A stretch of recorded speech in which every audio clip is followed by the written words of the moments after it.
Welcome friends on Shri Ram classes Bikaner. दोस्तों, आज अपन बात करने वाले हैं भारत की भौतिक विशेषताओं पर। और भारत की भौतिक विशेषताओं में सबसे पहले हम जान लेते हैं कि वास्तव में भारत है कहाँ। ठीक है, देखो, जब राजस्थान का परिचय हम पढ़ रहे थे तब हमने कुछ गोलार्ध वगैरह की बात की थी। तो एक बार फिर से हम बात करते हैं हमारे भारत की स्थिति पर, भारत के नाम पर और भारत की सीमाओं पर।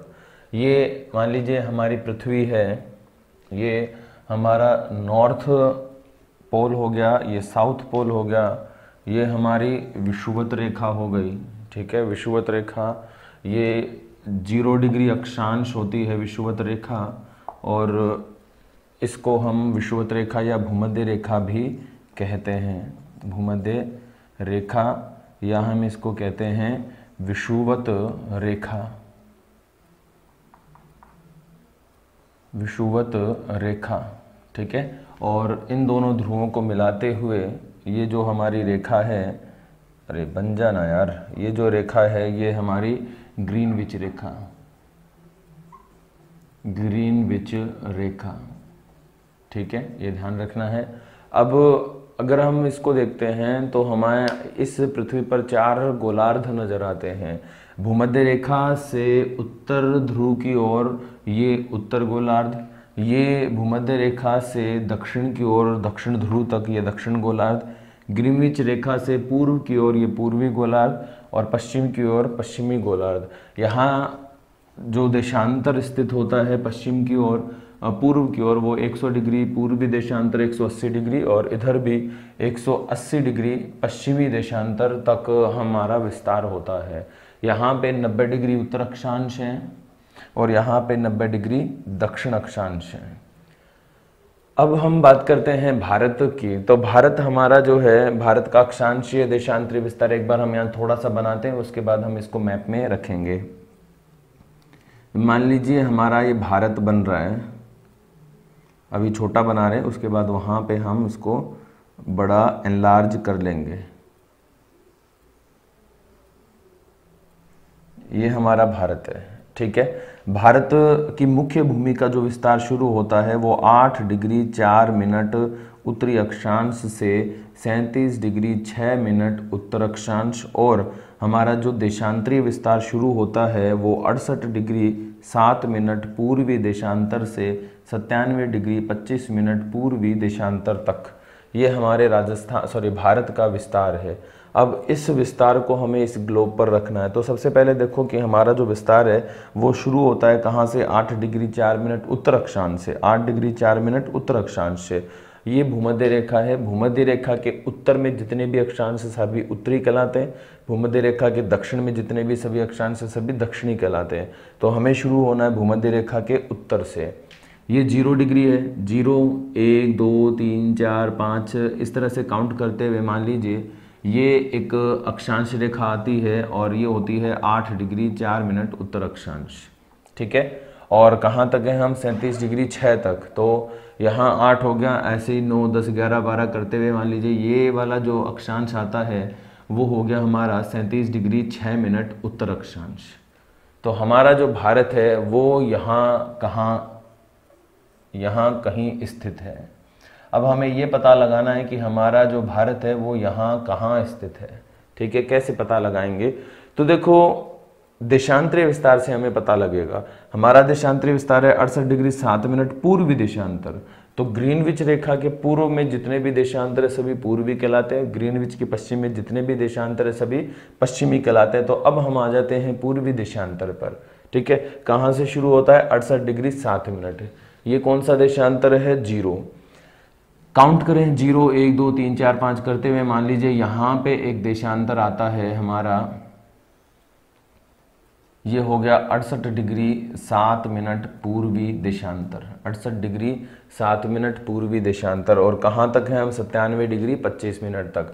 68 69 70 71 72 काउंट करते हुए मान लीजिए यहाँ जो देशांतर आ रहा है वो हो गया हमारा 97 डिग्री 25 मिनट पूर्वी देशांतर। अब आप देखो कि हमारा भारत कहाँ स्थित होना चाहिए। भारत के लिए ये तो अक्षांश है 8 डिग्री 4 मिनट से 37 डिग्री 6 मिनट, ये देशांतर है 68 डिग्री 7 मिनट से 97 डिग्री 25 मिनट, यानी इतना इतना ये जो पोर्शन है ये कौन है, हमारा भारत है ना, ये ध्यान रखना है। तो ये हमारा भारत है। विश्व मानचित्र पर हमारा भारत कितने गोलार्धों में है, तो 2 गोलार्धों में। कौन से, ये वाला जो गोलार्ध हुआ ये तो हो गया उत्तरी गोलार्ध, और ये जो गोलार्ध हो गया ये कौन सा हो गया, पूर्वी गोलार्ध। तो हम पृथ्वी के केंद्र से, या जहाँ पे भूमध्य रेखा और ग्रीनविच रेखाएं क्रॉस करती हैं वहाँ से हम उत्तर पूर्व दिशा में स्थित हैं, नॉर्थ ईस्ट में हैं, और गोलार्ध भी हमारे कौन से हैं, उत्तर पूर्वी 2 गोलार्ध हैं। तो हम कहाँ स्थित हैं, उत्तर पूर्वी 2 गोलार्धों में हम स्थित हैं। ठीक है, ये ध्यान रखना है। ओके, तो ये तो बात हो गई भारत की स्थिति की। अब भारत की स्थिति को हम विस्तार को एक्चुअल में वो हम बड़े मैप में, यानी हमारे भारत का मैप बनाते हैं, और उसमें भारत का जो विस्तार है, चारों जो दिशाएं हैं उनको अच्छे से हम देख कर आते हैं स्थिति के बाद, और उसके बाद हम भारत का नाम रखेंगे।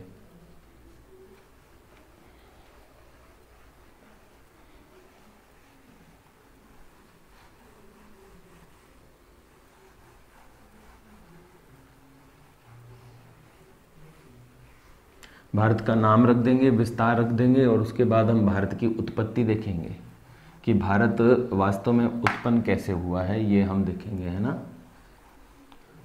तो अब देखो भारत के विस्तार को हम देखते हैं। ये तो हम जान ही गए हैं कि भारत कौन से गोलार्धों में है, तो भारत उत्तर और पूर्वी 2 गोलार्धों में है। भारत कहाँ कहाँ है, उत्तर और पूर्वी 2 गोलार्धों में आता है। तो चलो हम करते हैं।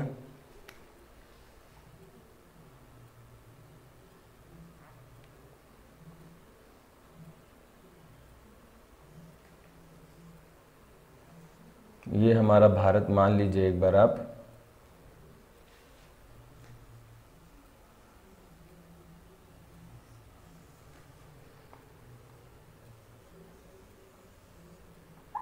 ठीक है, ये हमारा भारत हो गया, ठीक है ना। ओके, ये माना आप।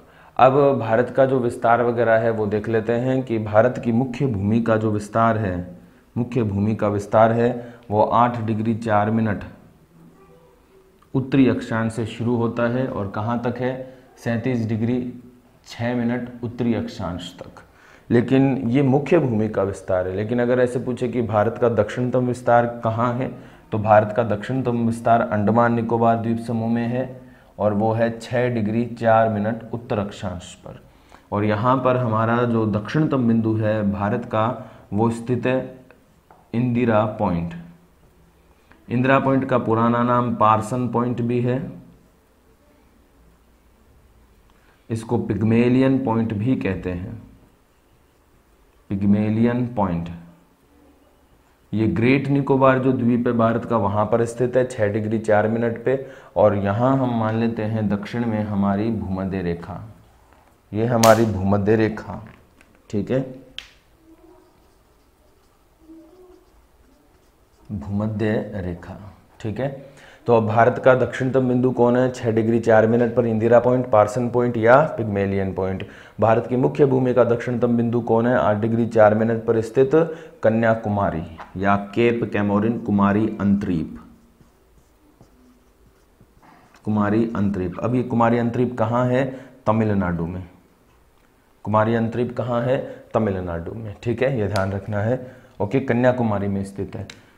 अब उत्तर में आते हैं, तो उत्तर में यहाँ पे 2 केंद्र शासित प्रदेश, जम्मू कश्मीर और लद्दाख।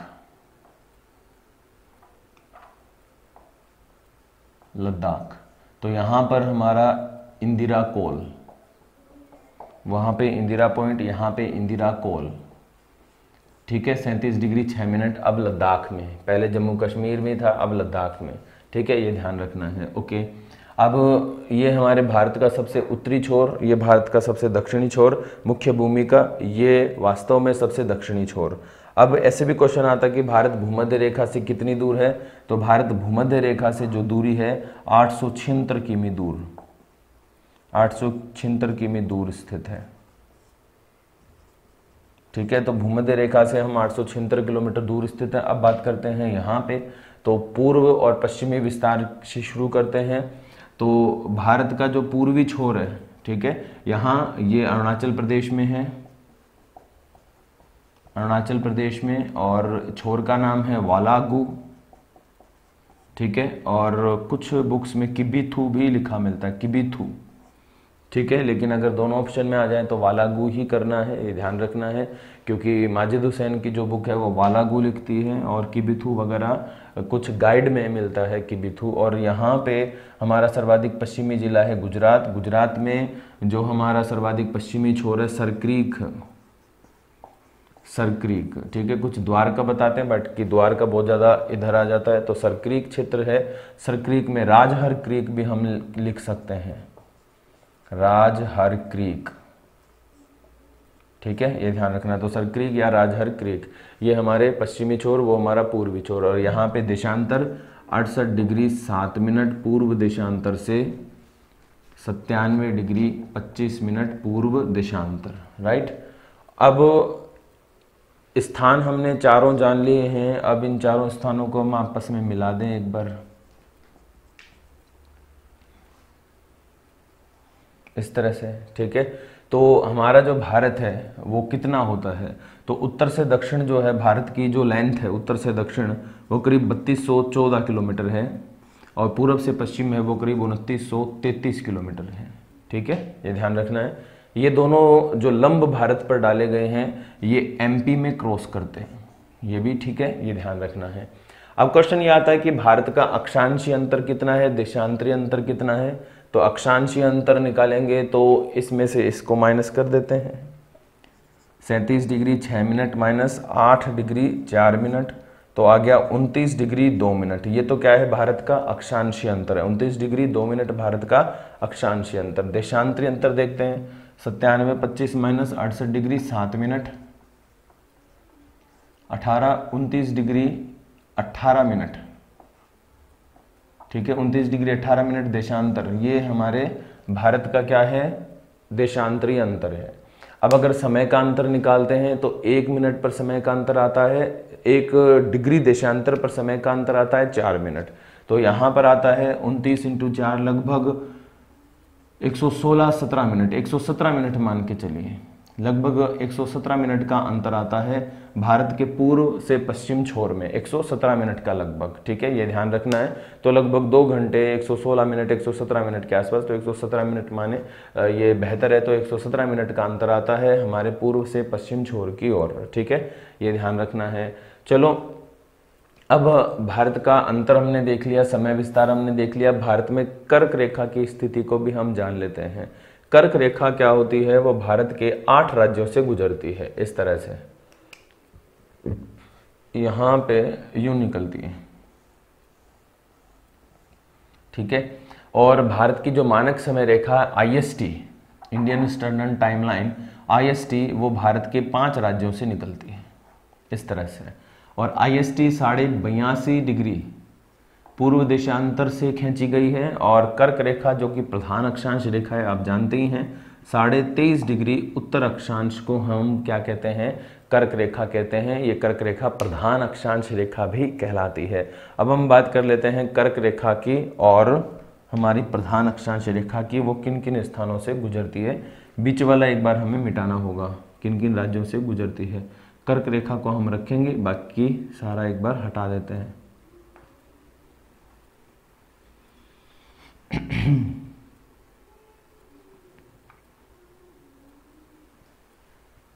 ठीक है, देखो ये आती है कौन, सबसे पहले मानक समय रेखा पर यूपी, ठीक है, MP, Chhattisgarh, UP MP Chhattisgarh, Orissa और आंध्र प्रदेश। जब ये तेलंगाना नया राज्य बना था तब एक क्वेश्चन आया था कि मानक समय रेखा कितने राज्यों से गुजरती है, तो उसमें एक ऑप्शन था 5, एक ऑप्शन था 6।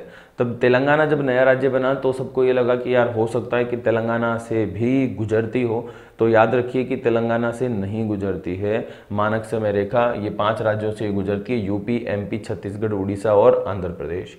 अब हम बात करते हैं कर्क रेखा की, तो कर्क रेखा गुजरात, गुजरात से राजस्थान, राजस्थान से मध्य प्रदेश, मध्य प्रदेश से छत्तीसगढ़, ठीक है। छत्तीसगढ़ में ही ये एक दूसरे को क्रॉस करती हैं, छत्तीसगढ़। छत्तीसगढ़ से आगे आ जाती है झारखंड, झारखंड से आगे वेस्ट बंगाल यानी कि पश्चिम बंगाल, ठीक है। इसके अलावा फिर त्रिपुरा, त्रिपुरा को TR लिख रहे हैं, और मिजोरम, मिजोरम को MZ लिख रहा हूँ, मिजोरम, ठीक है। 1 2 3 4 5 6 7 8 8 राज्यों से कर्क रेखा गुजरती है और मानक समय रेखा गुजरती है 5 राज्यों से। एक दूसरे को क्रॉस कहाँ करते हैं? छत्तीसगढ़ में, ठीक है, ये ध्यान रखना। छत्तीसगढ़ में ये एक दूसरे को क्रॉस करते हैं, ओके। ये स्थिति है हमारे भारत की। भारत की स्थिति भी हमने जानी, भारत का विस्तार भी हमने जाना। अभी भारत की उत्पत्ति बाकी है, लेकिन हम पहले भारत का नाम रखेंगे, फिर हम उत्पत्ति शुरू करेंगे। बात करते हैं भारत के नाम की। इसको मिटाना क्या है, यहाँ से ही शुरू करते हैं, मिटाने की आवश्यकता नहीं है नाम के लिए। देखो, जब हम भारत के नाम की बात करते हैं तो आर्यों के आगमन से पहले, जब भारत में आर्य नहीं आए थे, तो आर्यों के आगमन से पहले भारत को सप्त सैंधव कहा जाता था। क्या कहते थे? सप्त सैंधव प्रदेश, ठीक है। आर्य भारत में आ गए तो आर्यों के आगमन के बाद भारत आर्यवत कहलाया। आर्यों के ही राजा भरत के समय में हमारा जो भारत था वो एक विशाल द्वीप, जम्बू द्वीप का भाग था, ठीक है। और उस जम्बू द्वीप के 7 भाग थे, 7 भाग थे। भाग को उस समय वर्ष कहा जाता था। तो राजा भरत, आर्यों के राजा भरत के नाम पर हमारा भारत भारतवर्ष कहलाता था। वर्ष का अर्थ है भाग, और भाग किसका था? जम्बू द्वीप का। ये भी एग्जाम में पूछा हुआ है कि भारत किस द्वीप पर स्थित है। ऐसी क्वेश्चन आ गया था। क्या क्वेश्चन आया था? कि भारत किस द्वीप पर स्थित है। अब ये क्वेश्चन सोचने पे मजबूर कर देता है कि यार भारत किस द्वीप पर है, तो भारत तो किसी द्वीप पर है ही नहीं। तो भारत किस द्वीप पर है? जम्बू द्वीप पर है, ठीक है, ये ध्यान रखना है। भारत किस द्वीप पर है? जम्बू द्वीप पर है, ठीक है। ये किसके समय है? आज की थ्योरी नहीं है, ये पुराण में है, ऐसा पुराणों की थ्योरी है, ये ध्यान रखना है, ओके। अब सिंधु नदी के कारण भारत को कुछ नाम मिले हैं, 2 नाम। सिंधु नदी को जो ग्रीकवासी थे, यानी कि जो ग्रीकवासी, यूनानी, रोमन नहीं, यूनानी सिंधु नदी को कहते थे इंडस। क्या कहते थे? इंडस। और सिंधु नदी के पूर्व में ये जो हमारा प्रदेश था, इसको वो क्या कहते थे? इंडिया। ऐसे ही जो ईरानी थे, जो कि फारसी लैंग्वेज बोलते हैं, ठीक है, वो फारसी इस सिंधु नदी को कहते थे हिंदू, क्योंकि फारसी भाषा में है से जो होता है वो है उच्चारण एक ही होता है। तो फारसी या ईरानी जो होते थे वो सिंधु नदी को कहते थे हिंदू, और इस हिंदू नदी के पूर्व में जो प्रदेश था उसे कहते थे हिंदुस्तान। फिर अंग्रेजों ने हिंदू एक धर्म विशेष के लिए नाम दे दिया, और हिंदुस्तान, क्योंकि भारत एक धर्मनिरपेक्ष राष्ट्र है, तो भारत को क्या कहा गया? संविधान में इंडिया और भारत कहा गया। बाकी हिंदुस्तान का अर्थ होता है कि हिंदू नदी के पूर्व में स्थित एक प्रदेश, और हिंदू का अर्थ होता है सिंधु नदी के किनारे निवासी व्यक्ति, ठीक है। तो ये ध्यान रखना है। तो अंग्रेजों ने इस हिंदू को एक धर्म बना दिया। वास्तव में हिंदू क्या है? नदी का नाम है। हिंदू क्या है? एक नदी का नाम है। हम अपने आप में फील करते हैं कि यार हम हिंदू हैं, नहीं, हम हिंदू का मतलब हम अपने आप को क्या कह रहे हैं? नदी कह रहे हैं, नदी। हमारा धर्म कौन सा? सनातन धर्म, सनातन धर्म। हमारे धर्म का नाम क्या है? सनातन धर्म। हमारे धर्म का नाम हिंदू धर्म नहीं है। हिंदू किसका नाम है? नदी का नाम है, ठीक है, ये ध्यान रखना है। हम सबसे पहले बात कर लेते हैं भारत की सीमाओं पे। तो उनमें सबसे पहले ले लेते हैं तटीय सीमा। तटीय सीमा कुल लंबाई होती है 7516.6 किलोमीटर। तटीय सीमा में कौन कौन शामिल है? तटीय सीमा में भारत के 9 राज्य प्लस केंद्र शासित प्रदेश प्लस द्वीप समूह। अब द्वीप समूह में भी कुछ केंद्र शासित प्रदेश ही हैं, ठीक है, तो लेकिन हमने अलग से द्वीप समूह भी रखा है। तटीय सीमा, लेकिन अगर केवल 9 राज्यों की सीमाओं के साथ बात करते हैं तो वो होती है 6100 किलोमीटर। 9 राज्यों की जो मुख्य सीमा है उसकी लेंथ कितनी होती है? 6100 किलोमीटर, जिसको हम कहते हैं मुख्य भूमि की सीमा,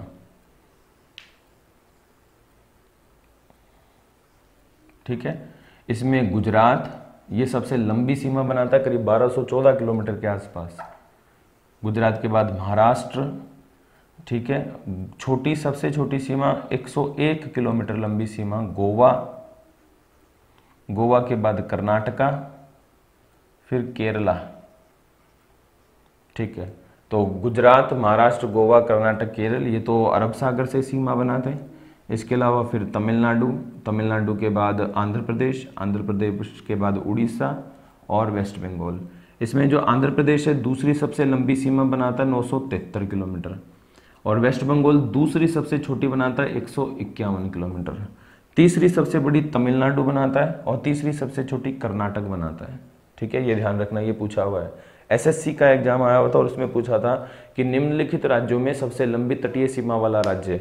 उसमें ना तो ऑप्शन में था गुजरात, ना ऑप्शन में था आंध्र प्रदेश, उसमें एक ऑप्शन दे रखा था तमिलनाडु, महाराष्ट्र, उड़ीसा, इस तरह से। तो आप याद रखिए कि तमिलनाडु तीसरी सबसे लंबी बनाता है और कर्नाटक तीसरी सबसे छोटी सीमा का निर्माण करता है। पर्टिकुलर इनकी जो लेंथ है वो बुक में नहीं मिलती, हाँ, बट फिर भी जैसे हमारा जो क्या बोलते हैं सागर तटवर्ती जो मंत्रालय है वहाँ पे, मतलब सी कोस्टल एरिया है ना, कोस्टल एरिया ऑफ इंडिया, ये जो हमारी सीमाओं से संबंधित जो डिपार्टमेंट है, मंत्रालय है, वो अपने निर्देशों में ये सीमाएं जारी करते होंगे, करते हैं एक्चुअल में, लेकिन उनकी हमें कोई आवश्यकता नहीं है क्योंकि क्वेश्चन आज तक नहीं पूछा हुआ है। अब ये मुख्य भूमि है, इसकी लेंथ क्या है 6100 किलोमीटर। अब हम बात कर चुके हैं प्राकृतिक संसाधनों में कि इस तट रेखा से 12 नॉटिकल मील की जो सीमा होती है उसको तो हम कहते हैं प्रादेशिक सामुद्रिक सीमा। इस तट से 24 नॉटिकल मील तक की जो दूरी होती है उसको हम कहते हैं संलग्न क्षेत्र, और इस तट से 200 नॉटिकल मील तक की जो दूरी होती है उसको हम कहते हैं आर्थिक सामुद्रिक सीमा। ठीक है, ये ध्यान रखना है। और आर्थिक सामुद्रिक सीमा से घिरा हुआ जो क्षेत्र होता है उसको कहा जाता है अनन्य आर्थिक क्षेत्र, EEZ कहा जाता है। क्या होता है EEZ? ये मान लीजिए हमारा भारत है, इस भारत से 200 नॉटिकल मील,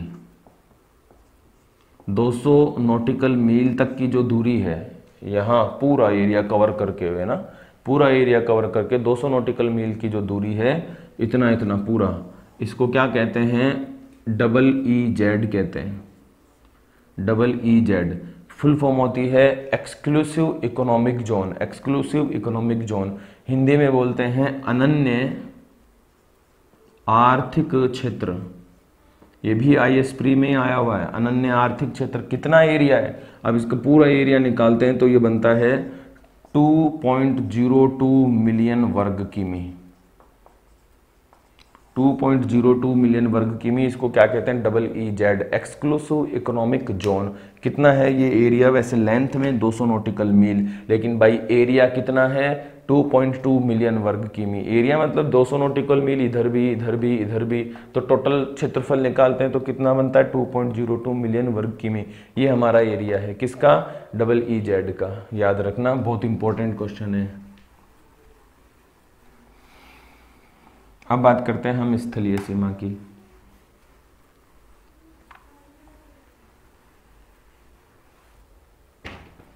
स्थलीय सीमा में अगर हम बात करें हमारे देश, तो हमारे जो देश हैं वो 7 पड़ोसी देश हैं भारत के, जो सीमा बनाते हैं हमारे भारत से।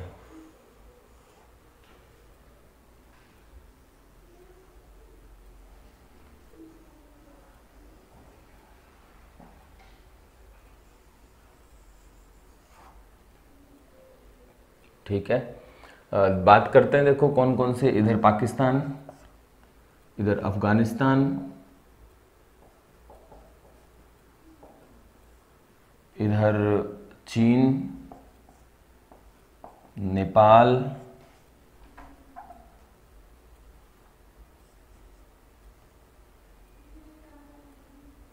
भूटान, म्यांमार, बांग्लादेश।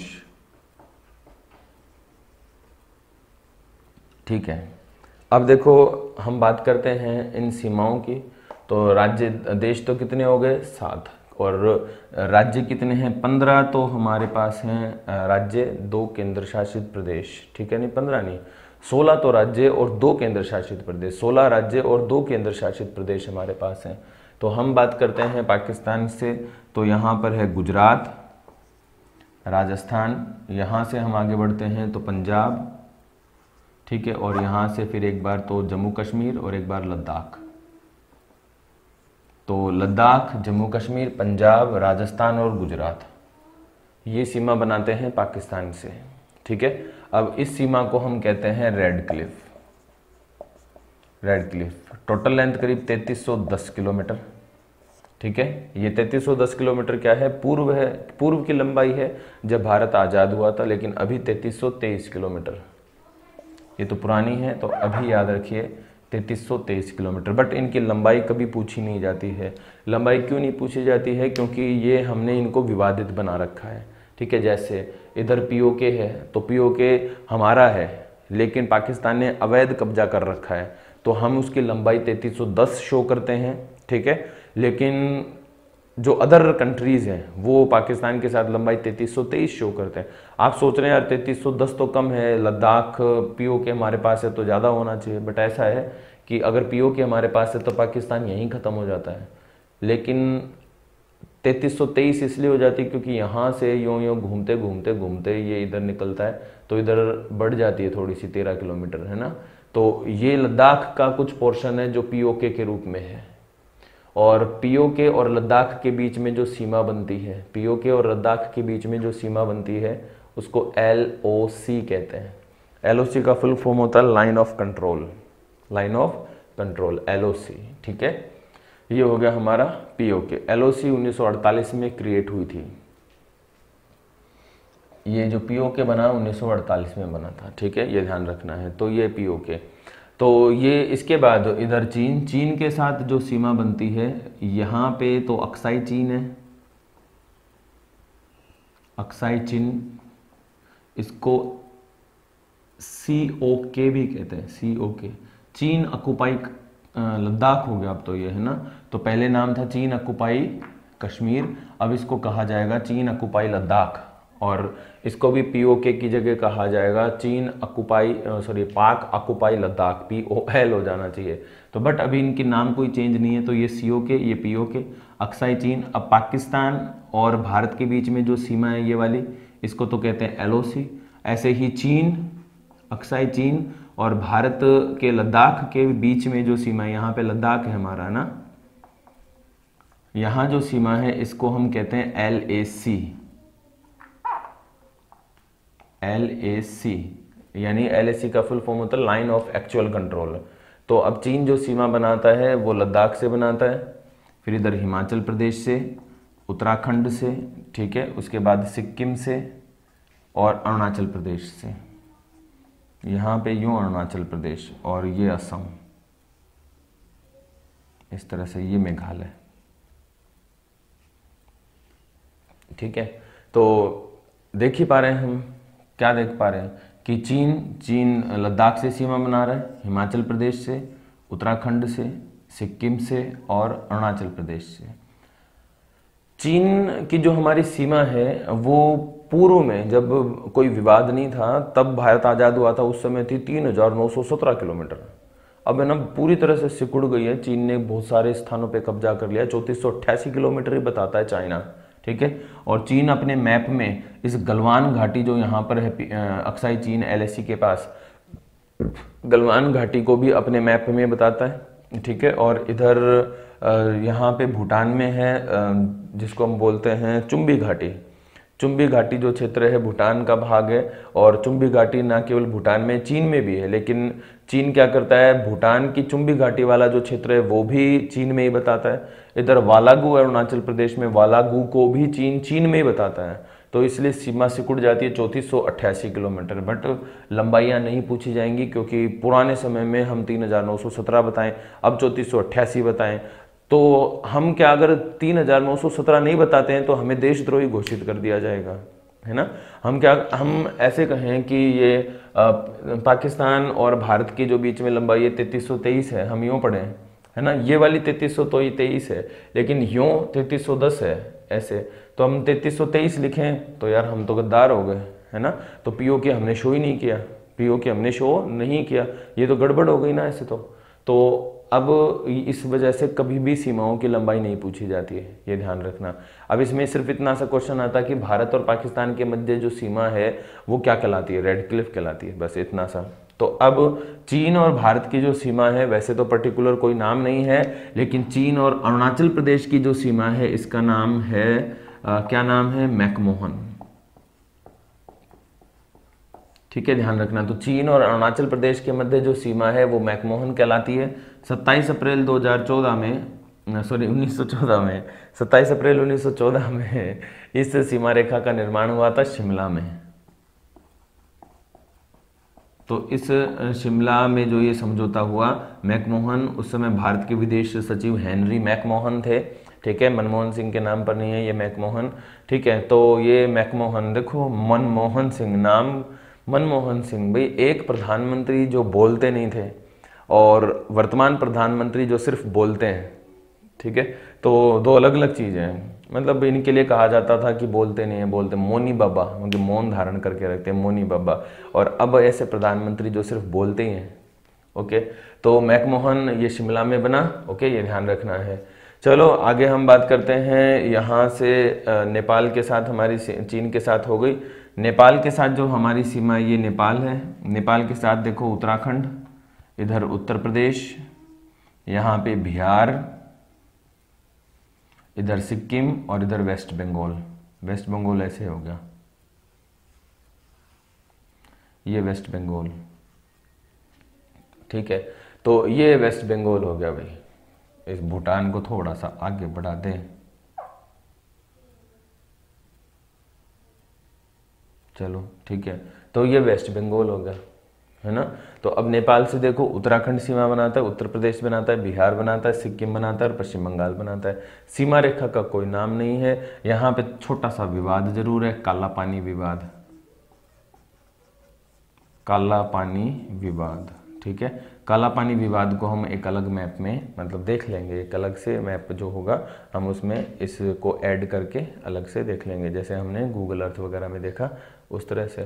ठीक है, तो ये ध्यान रखना काला पानी विवाद क्या है, इसको हम जान लेंगे क्योंकि ये नवीन रहा है। गलवान जो क्षेत्र है, गलवान घाटी विवाद क्या है, ये भी अच्छा है। आप आरएस पॉलिटिकल साइंस में जो अंतर्राष्ट्रीय मुद्दे हैं उनमें आप इनको अच्छे से पढ़ना। गलवान घाटी मुद्दा पढ़ना। पैगांग सो यहाँ झील पड़ती है हमारे लद्दाख और तिब्बत में, हम भारत के भौतिक प्रदेशों में पढ़ेंगे। तो पैगांग सो विवाद है वो भी अच्छे से पढ़ना। काला पानी विवाद है वो भी अच्छे से पढ़ना। और भूटान में चुंबी घाटी विवाद है ये भी अच्छे से पढ़ना। तो काफ़ी विवाद रहे हैं इन दिनों। ठीक है, तो अब अरुणाचल प्रदेश यहाँ आ गए थे ना हम, नेपाल से सीमा। अब भूटान से सीमा की बात करते हैं। इसकी लेंथ है 1751 किलोमीटर। ठीक है, अब भूटान से जो हमारी सीमा रेखा है इसका भी कोई नाम नहीं है। यहाँ पे जो राज्य सीमा बनाते हैं उनमें अरुणाचल प्रदेश आ गया, म्यांमार आ गया, वेस्ट बंगाल आ गया और सिक्किम आ गया। ठीक है, अरुणाचल प्रदेश ये असम है, म्यांमार क्या, सॉरी ये है म्यांमार, तो ये असम है, असम। ठीक है, तो अरुणाचल प्रदेश हो गया भूटान से सीमा बनाते हुए, असम हो गया, पश्चिम बंगाल हो गया और सिक्किम हो गया। भूटान से हमारी सीमा रेखा का कोई नाम नहीं है।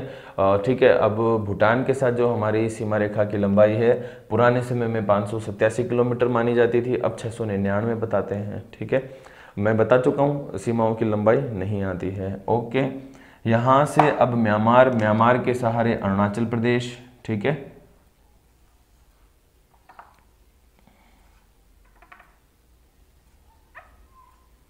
ये असम, अरुणाचल प्रदेश, नागालैंड, मणिपुर, त्रिपुरा और मिजोरम। क्या कर दिया मैंने, अरुणाचल प्रदेश, नागालैंड, मणिपुर, मिजोरम, मिजोरम और ये त्रिपुरा और ये असम। ठीक है, और ये मेघालय।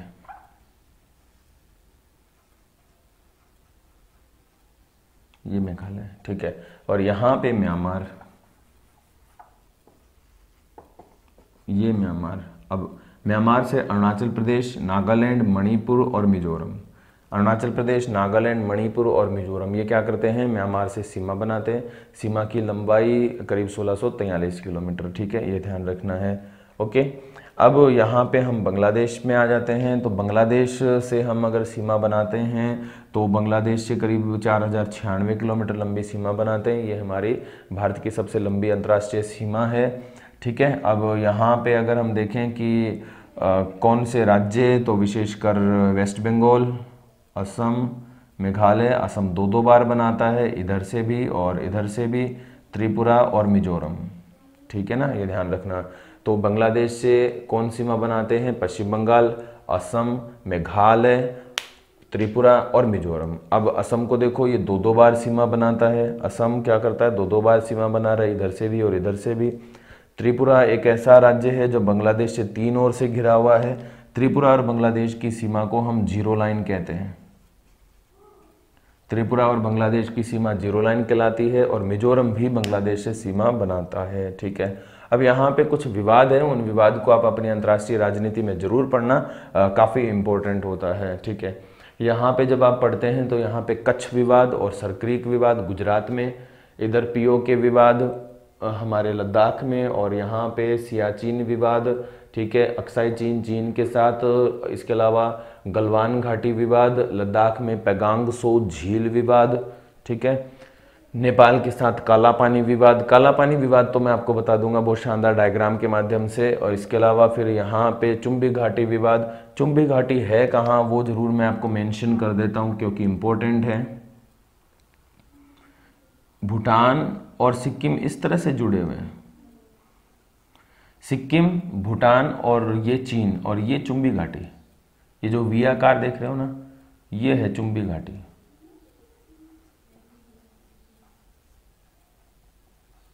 ये चुम्बी घाटी है। ठीक है ना, ये ध्यान रखना है। चलो, तो चुम्बी घाटी वैसे चाइना में है और भूटान में है। अब यहाँ पे अरुणाचल प्रदेश के साथ विशेष कोई विवाद नहीं है। बाकी अरुणाचल प्रदेश क्या, म्यांमार के साथ, लेकिन यहाँ पे दीपू दर्रा है, वो हम हिमालय के दर्रों में पढ़ लेंगे। बांग्लादेश के साथ जो विवाद है वो 3 बीघा गलियारा विवाद, आप अंतर्राष्ट्रीय राजनीति में जरूर पढ़ेंगे। 3 बीघा गलियारा विवाद और एनक्लेव विवाद, है ना, एनक्लेव विवाद को भी आप पढ़ना है यहाँ पे। ठीक है, चलो, तो ये थी हमारे भारत की सीमाएं और सीमाओं की कुल लंबाई। पुरानी अगर हम मानते हैं तो 15,200 किलोमीटर है, लेकिन वर्तमान में मानते हैं तो 15,106 किलोमीटर कुछ है।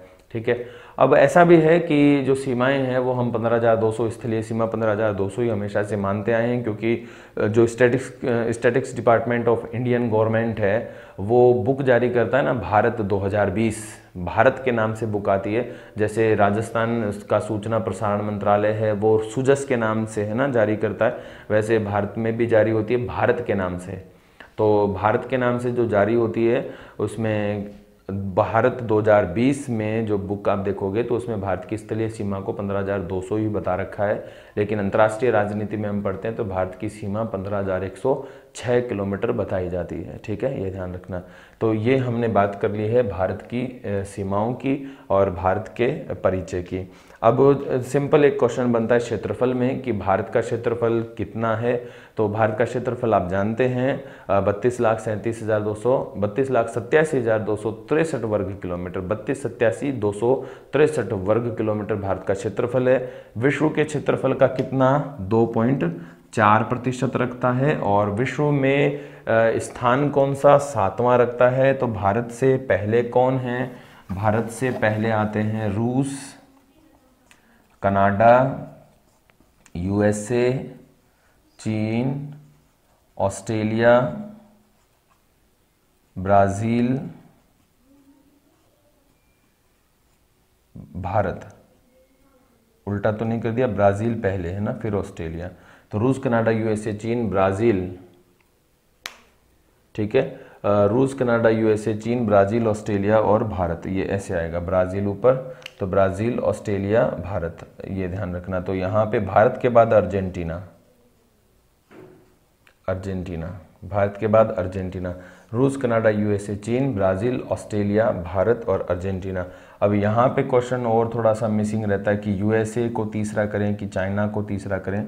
तो आप है ना यूएसए को ही तीसरा करना है। एनसीईआरटी की 9th क्लास की बुक का पहला लेसन, 9th क्लास की बुक का जो 9th क्लास की ज्योग्राफी वाली यानी सोशल स्टडीज़ वाली बुक है, उसका पहला ही लेसन है भारत एवं हमारा विश्व, ऐसा कुछ चैप्टर है। तो उस चैप्टर में देखना यूएसए को तीसरा स्थान दे रखा है। तो रूस, कनाडा, यूएसए, चीन, रूस, कनाडा, यूएसए, चीन, ब्राज़ील, ऑस्ट्रेलिया, भारत और अर्जेंटीना, ये ध्यान रखना है आपको। ठीक है, चलो दोस्तों, तो हमने आज अभी इस वीडियो लेक्चर में पढ़ा, क्या पढ़ा? हमने पढ़ा भारत की जो स्थिति है उसके बारे में। अब हम बात करते हैं भारत की भौतिक विशेषताओं के बारे में। ओके, थैंक यू, जय हिंद।